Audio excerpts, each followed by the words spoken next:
Mayong hapon Western Visayas kag Negros Occidental, pila ka mga pamalay sa coastal areas ng syudad sa Iloilo naguba bangod sa mamadlos nga hangin kag dalagko nga balod. Samtang masobra 1,700 ka individual ginpang evacuate bangod sa baha kag landslide sa Antique. Si John Sala nakatutok live sa Parola Wharf, Iloilo City. John?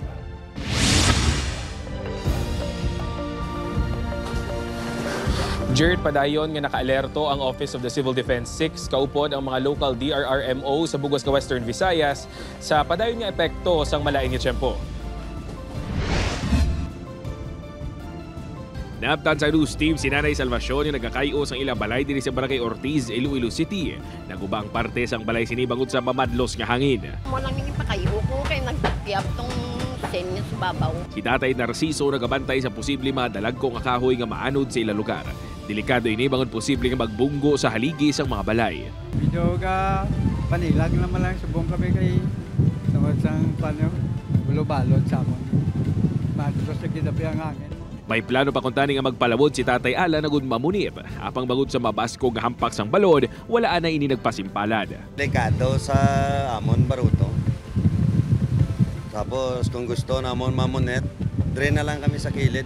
Normal na ang ining sitwasyon sa mga residente diri sa Barangay Ortiz City proper kung maghabagat o kung may bagyo. Apang wala sila nagapakampante kag nagaaligmat sa gihapon in kaso nga kinahanglan na mag-evacuate.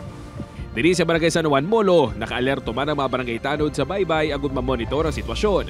Suno sa Pag-asa Iloilo, nagapabilin sa red rainfall level ang Antique. Samtang orange level naman ang nabilin nga bahin sa Western Visayas. Sa subong sa aton, ang wala man direktang epekto, no?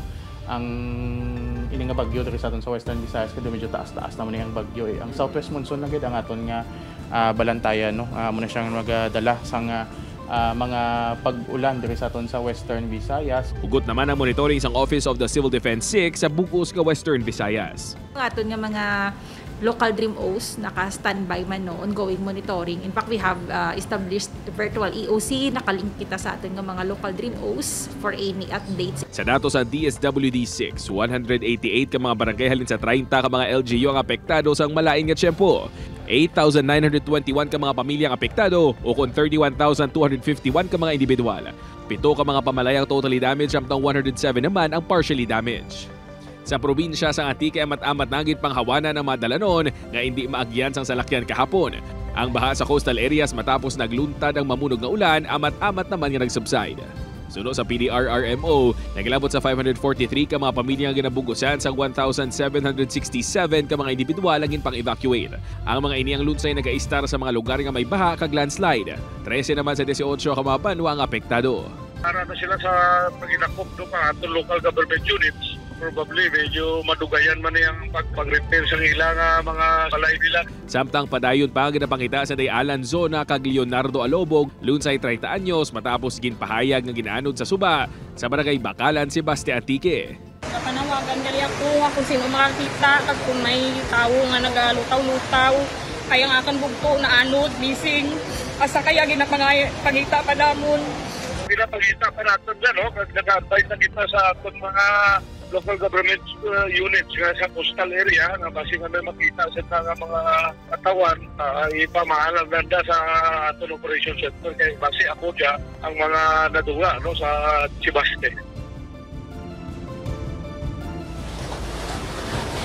Jert, nagapabili naman niya kansilado ang biyahe sa mga fiberglass boats sa halindiri sa Parola Wharf padulong sa banwa sang Buena Vista kag sa Jordan sa probinsya sang Guimaras. Subong man ang biyahe sa mga sakayan halin sa Cebu na Guimaras padulong sa Pulupandan, Negros Occidental. Jert? Madamo gid nga salamat John Sala kag halong kamudera.